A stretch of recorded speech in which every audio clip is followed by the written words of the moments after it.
Exposition is one of the trickiest parts of storytelling. How do you let your reader or audience know what the story world is and who the characters are? And how do you do this in an organic, believable way? A way that grabs and holds the reader's attention and doesn't insult her intelligence. We've all seen lazy exposition. The Star Wars-style text crawl. Sorry, George. Years ago, all was right with our world. Prosperity and peace filled our days. No, God! The omniscient narrator introducing the story with a huge information dump. The four nations, water, earth, fire, and air nomads lived amongst each other in harmony. No, God, please, no! No! The conversation between two characters telling each other things that they already know. Good news. As you know, I conducted a raid on the Great Library, which most said didn't even exist. Get on with it. No! No! So what's a better way to exposit? For this, we turn to Shakespeare. This is the opening dialogue of Shakespeare's Midsummer Night's Dream. Theseus. Now, fair Hippolyta, our nuptial hour draws on apace. 4 happy days bring in another moon. Oh, methinks how slow this old moon wanes. She lingers my desires like to a stepdame or a dowager, long withering out a young man's revenue. Hippolyta. 4 days will quickly steep themselves in night. 4 nights will quickly dream away the time, and then the moon, like to a silver bow new bent in heaven, shall behold the night of our solemnities. So what do we know from this introductory exchange? We know that Theseus and Hippolyta are going to be getting married in 4 days. We know that Theseus is impatient for the wedding to happen. He's thirsty. We know that Hippolyta is more patient, at the very least. He's like, slow your roll, dude. It'll come soon enough. So right off the bat, we know the event that's going on, and we know something important about each of the two characters. All this without someone coming out and telling us, hey, there's a wedding going on, the groom is impatient, and the bride is more mellow. We don't need anyone to tell us that. We can figure it out.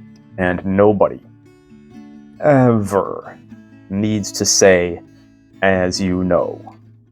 These characters get the info out organically, through conversation that characterizes each character.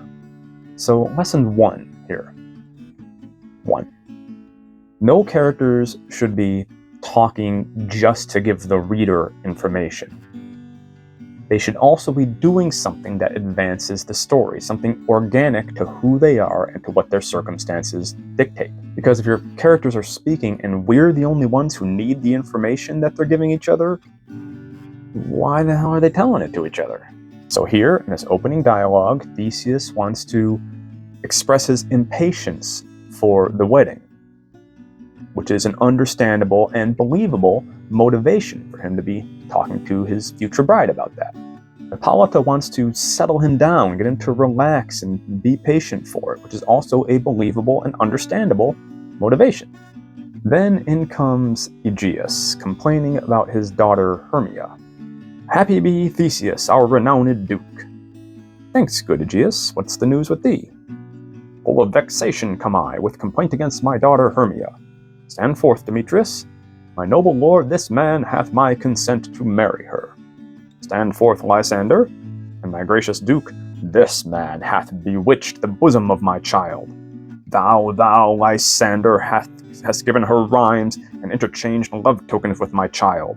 Turned her obedience, which is due to me, to stubborn harshness. And, my gracious duke, be it so, she will not hear before your grace consent to marry with Demetrius.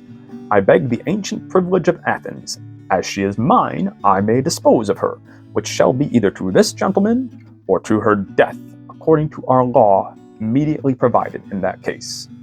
So, Hermia won't marry the dude her daddy wants her to. She prefers the other guy. Aegeus wants Theseus, the duke, we find out he's the duke, to enforce the law and make Hermia hook up with Demetrius, or die. Father of the year, right? This speech that he just gave sets up the entire conflict, the central conflict of the play. It gets all the action into motion. The following dialogue cements that Theseus, as Duke, must enforce the law. He's not allowed to change it, misogynistic as it is. So he gives Hermia 3 choices. She can either marry Demetrius, like Daddy wants. She can become a nun and go into Diana's service, Diana, goddess of the moon, also goddess of chastity. Or she can die. Die for disobedience to Dad. So now, in just a page or two, we know not only the driving motivation behind some of our protagonists, but also the antagonistic force, in this case being society and the law, as well as the father, who they must conflict against, and gives us a reason for their future actions. Hermia, of course, has a strong backbone. She says, "So will I grow, so live, so die, my lord, ere I will yield my virgin patent up unto his lordship, whose unwished yoke my soul consents not to give sovereignty." So in other words, I'd rather die than marry this guy. Got a strong backbone. Now Demetrius and Lysander speak. Demetrius, "Relent, sweet Hermia, and Lysander, yield thy crazed title to my certain right." Lysander, "You have her father's love, Demetrius. Let me have Hermia's. Do you marry him?" Not a question, a statement. Father obviously loves you. You guys would be a great couple. Lysander proceeds to argue to Theseus that he is the better choice for Hermia. He's just as wealthy as Demetrius. He's just as well sorted, just as high in station, which did matter at the time. And more important, Hermia actually loves him and does not want Demetrius at all. During his speech, he also exposes Demetrius's playboy nature.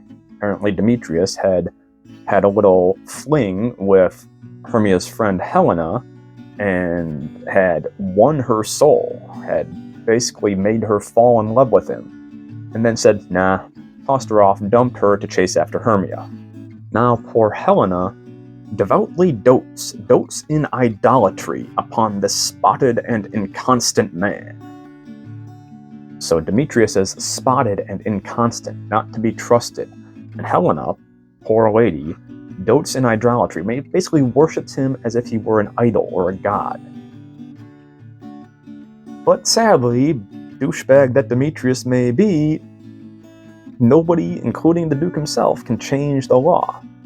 And Aegeus's word has to hold sway here. So when everyone else leaves the stage, left with Lysander and Hermia, and they decide to run away together to Lysander's house, which is Lysander's aunt's house, which is 7 leagues outside of Athens, so that the Athenian law can't dictate what they do, and they'll get married out there.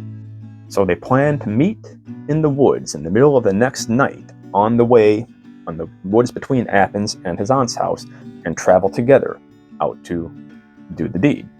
So now we know our protagonist's goal is to get married, and to get married in a way that Athens can't touch them. And we know what's in their way. We know what's at stake, I should say. We know what they stand to lose. If they don't make it out of there, then they can't get married, and Hermia's got some difficult choices to make. We're missing one thing, though. We're missing the significant obstacle to them doing this. If they can just run away, then that's all the story is, and the story could be over once they get away from Athens. So something's got to stand in their way. Enter Helena. Hermia. "Godspeed, fair Helena. Whither away?" Helena. "Call you me fair? That fair again unsay. Demetrius loves your fair. O happy fair! Your eyes are lodestars, and your tongue sweet air, more tunable than lark to shepherd's ear, when wheat is green, when hawthorn buds appear. Sickness is catching, oh, were favor so! Yours would I catch, fair Hermia, ere I go. Were the world mine, Demetrius being baited, the rest I'd give to be to you translated. Oh, teach me how you look, and with what art you sway the motion of Demetrius' heart." In this exchange, we learn quite a bit more about Hermia, Helena, and Demetrius. A. Hermia reinforces that she has no interest in Demetrius. B. Helena is whooped. Whooped. She is simping so hard for this boy. C. Demetrius prefers the girl who's hard to get, as we see. Hermia. I frown upon him, yet he loves me still. Helena. Oh, that your frowns would teach my smiles such skill. Hermia. I give him curses, yet he gives me love. Helena. Oh, that my prayers could such affection move. Hermia. The more I hate, the more he follows me. Helena. The more I love, the more he hateth me. Hermia. This folly, Helena, is no fault of mine. Helena. None but your beauty. Would that fault were mine. Again. Helena's got it bad. And Demetrius prefers the girl who's hard to get, so this dynamic feels hopeless. Hermia's not going to want Demetrius, and Helena doesn't sound like she's going to give up on the boy she wants. Then Lysander and Hermia decide to ease Helena's mind by telling her their plans to run off. So you see, Helena? You'll have him to yourself. He's all yours. In this exchange, while Hermia and Helena are talking, we also learn that Hermia and Helena have been best friends since childhood. So then Hermia and Lysander wish Helena good luck and leave. And Helena is left alone to voice her thoughts, to soliloquize on stage. In her soliloquy, we find out that she doesn't suffer from general low self-esteem. Everyone in Athens thinks that she's as beautiful as Hermia, and she knows it. Everyone except for Demetrius, but that just ain't enough for Helena. As she said before, if the entire world were hers except for Demetrius, she would trade all of it for him. Again, simping hard. She wants him so bad that she is going to betray her best friend just in the hope of getting some thanks from him. Yes, she's going to tell Demetrius about Hermia and Lysander's plans to run off. This leads to that obstacle we're looking for, because if Hermia and Lysander get caught running off, things get a lot worse. Shame on you, Helena. Sisters before misters, or chicks before... Never mind. So our story world, the main characters, and the central conflict of the play are introduced in the very first scene, without any cringy, on-the-nose explanation. The next scene introduces the workers, bottom, the players, and the B-plot of the story. The third scene takes place in the woods and introduces us to the fairy kingdom, to Puck the trickster, one of the most iconic characters from the play, and to the fairy king Oberon and the fairy queen Titania. We find out are having a tiff. They're having a fight over a changeling child that each of them wants, and their fight is causing the seasons to get all mixed up. So it's a Midsummer Night's Dream, but summer feels like winter, winter feels like summer. So their interactions with each other, the tricks they play on each other, the way they fight, and their interactions with the mortals who are traveling through the woods at this time are going to enhance the major conflicts of the play. They're going to move pretty much everything, including the B-plot, forward. So in the first 3 scenes, less than a quarter of the play, we know all of the characters, we understand the dual worlds of the story, we understand the major drives and motivations behind everyone, and we know the core conflicts that are going to drive the rest of the actions of the plot. Again, this is all introduced organically. None of it feels forced or tacked on. Every scene moves the plot forward, advances characterization, while giving us the information that we need to know. That's how you do exposition, M. Night. If you're writing a story and you're having trouble getting the exposition right, getting the information across that the reader needs to know, why not take a page out of Shakespeare's book? Incorporate that information into organic conversations and actions that move the plot forward. In other words, let each of your scenes, every scene you write, do more than one thing. No scene should exist just to give us information. Every scene should have something to do with developing characterization or advancing the plot, ideally both. Yes, this takes practice. This is a higher level skill. We can't all be Shakespeare right out of the gate. But knowing to do this does give us an advantage in our storytelling right from the beginning. We know that each of our scenes should tell. Each of our scenes should show. So we know that we have to have a progression. Sometimes we have to go back and cut some scenes. I've had to cut many scenes from novels before to make the whole thing stronger, because the scenes really didn't serve much purpose other than giving the reader information, and that's not enough to justify a scene. So try it out yourself. Try to write scenes that give information while at the same time advancing the plot and feeling organic to the story. No character should be having conversations that start with "as you know," ever. No character should say, "Hey, you know you're my brother? Hey, we've been married for 10 years, right?" No.